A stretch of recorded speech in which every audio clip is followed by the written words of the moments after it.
Hello everyone, welcome to my channel.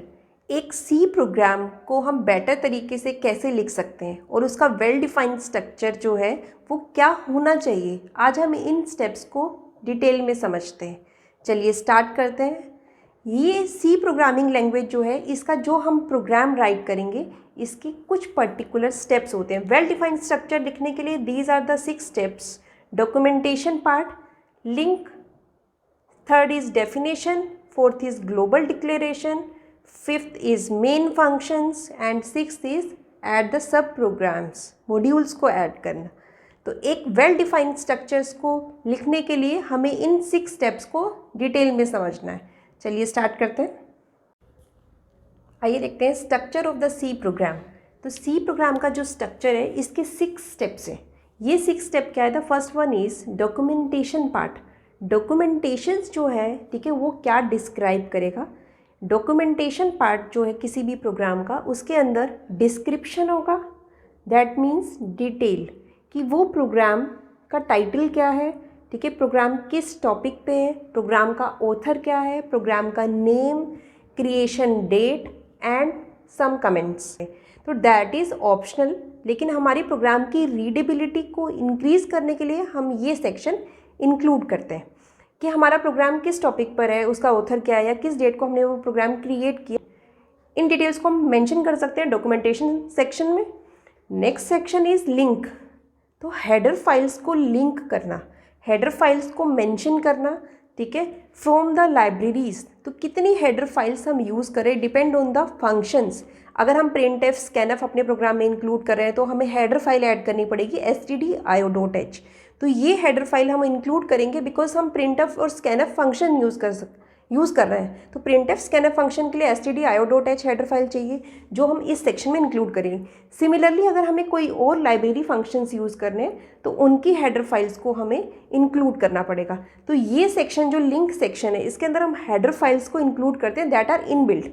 वो हमारी libraries में है, उनको हमें यूज़ करना है फंक्शंस को, और उनकी हेडर फाइल्स को हमें इंक्लूड करना है। तो दैट इज़ अगेन ऑप्शनल। अगर हम वो फंक्शन यूज़ कर रहे हैं तो उस पर्टिकुलर हेडर फाइल को हम इंक्लूड करेंगे, ऐड करेंगे। लाइक printf और scanf फंक्शन हम यूज़ कर रहे हैं तो हम stdio को हेडर फाइल को इंक्लूड करेंगे, that is standard input and output header file.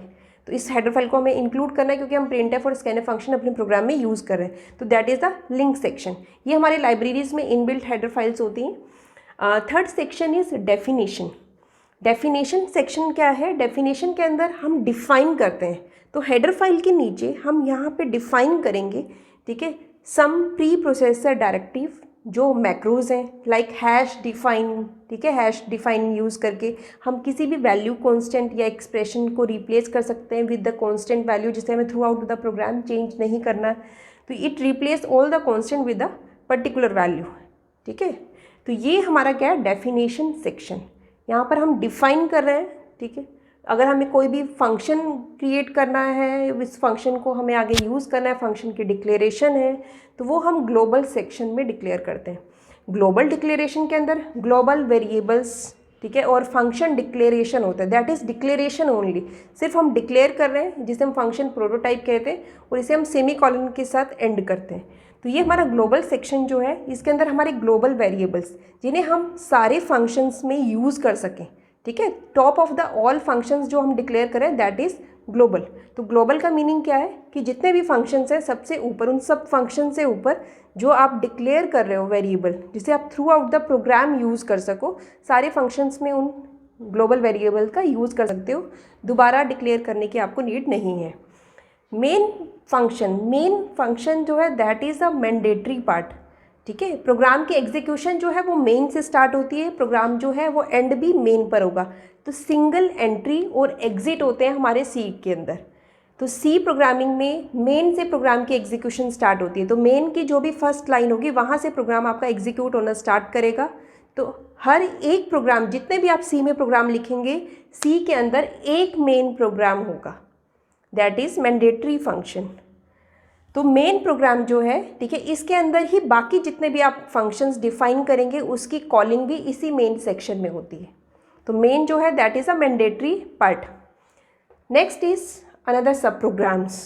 तो ये 6th हमारा जो स्टेप है ये क्या है? सब प्रोग्राम्स।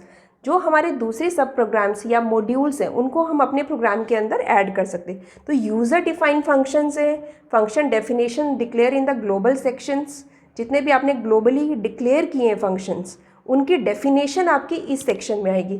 तो ये सब प्रोग्राम्स इसके अंदर आपकी डेफिनेशंस आएंगी, सारे फंक्शंस जो हैं वो इस सेक्शन के अंदर डिफाइन होंगे जितने भी आपने ग्लोबल में डिक्लेयर किए हैं।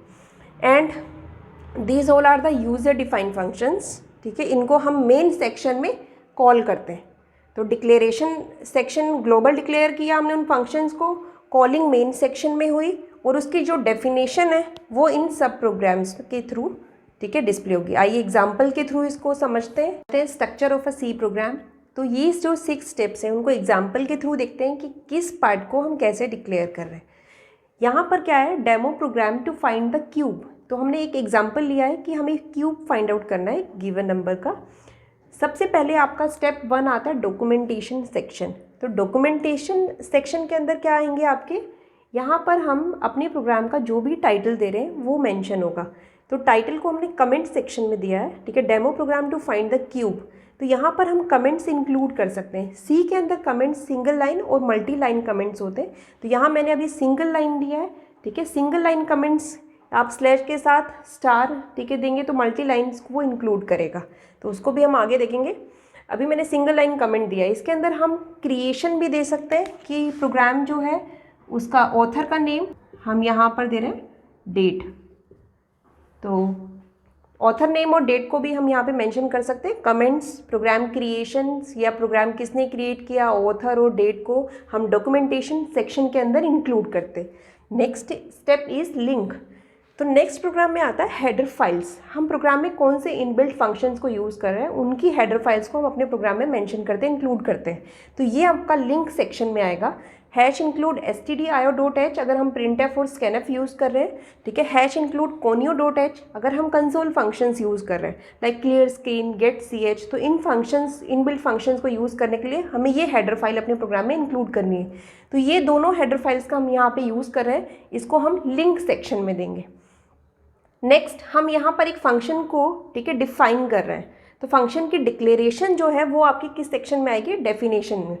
तो यहाँ पर हमने फंक्शन को डिफाइन किया है, ठीक है। ये फंक्शन को हमने डिक्लेयर कर दिया वॉइड क्यूब। हमें क्यूब नेम का फंक्शन जो है वो आगे डिफाइन करने वाले हैं। The next is global declaration. तो यहाँ पर एक वेरिएबल हमने लिया है दैट इज़ n, उसकी वैल्यू है 5। ग्लोबल डिक्लेरेशन का मीनिंग क्या है कि जितने भी फंक्शंस हैं, ठीक है, उनमें हम इस वेरिएबल का यूज़ कर सकते हैं। Next is the main function. Main is mandatory, ठीक है। जैसा मैंने बताया आपको कि मेन जो है वो मैंडेटरी फंक्शन होता है। मैंडेटरी का मीनिंग क्या हुआ कि ये आपके प्रोग्राम में मेन होगा ही होगा। तो हर एक प्रोग्राम सी के अंदर आप जितने भी प्रोग्रामिंग कर रहे हैं, सी प्रोग्राम के अंदर एक मेन फंक्शन होगा, बाकी आपके सब प्रोग्राम्स होंगे और मेन के अंदर उन सब प्रोग्राम्स को हम कॉल करते हैं। तो मेन को यहाँ पर हमने डिफाइन किया है विद द वॉइड, ठीक है, that means doesn't return any value. Clear screen हमने कंसोल फंक्शन यूज़ किया जिसके लिए हमने ऊपर हेडर फाइल मेंशन किए conio.h। printf नंबर को हमने यहाँ पे प्रिंट किया, हमने n को यूज़ किया है इस मेन फंक्शन में, ठीक है। उसके बाद हमने क्यूब फंक्शन को कॉल किया। Cube is our sub program जिसको हम मेन के अंदर कॉल कर रहे हैं। And then end of the main, ये आपका क्या है, main function. Next is our sub program. Next step is sub program. तो वॉइड क्यूब की यहाँ पर डेफिनेशन आ जाएगी। यहाँ पर जब डेफिनेशन आती है तो सेमीकोलन से एंड नहीं करते। तो printf में हमने क्यूब को प्रिंट किया है that is n into N into N. तो यहाँ पर हमने जो भी आंसर आएगा, ठीक है, वो आपका यहाँ पर प्रिंट होगा, ठीक है। ये क्यूब हमारा एक सब प्रोग्राम है जिसकी कॉलिंग आपकी मेन सेक्शन में होगी। तो क्यूब को हमने यहाँ पे मेन सेक्शन में कॉल किया है। These 6 are the steps: documentation, link, definition, global declaration, main and sub. तो एक वेल स्ट्रक्चर प्रोग्राम सी के अंदर जब लिखेंगे तो हम इन 6 स्टेप्स को फॉलो करते हैं। ये हमारे प्रोग्राम की रीडेबिलिटी को इंक्रीज़ करता है, प्रोग्राम को समझना ईजी है, प्रोग्राम को डीबग करना ईजी है, प्रोग्राम की मॉड्यूलैरिटी को इंक्रीज़ करता है। तो एक सी के अंदर एक वेल स्ट्रक्चर प्रोग्राम तभी होगा जब हम इन 6 स्टेप्स को फॉलो करते हैं। Thanks for watching this video. Till then, bye bye.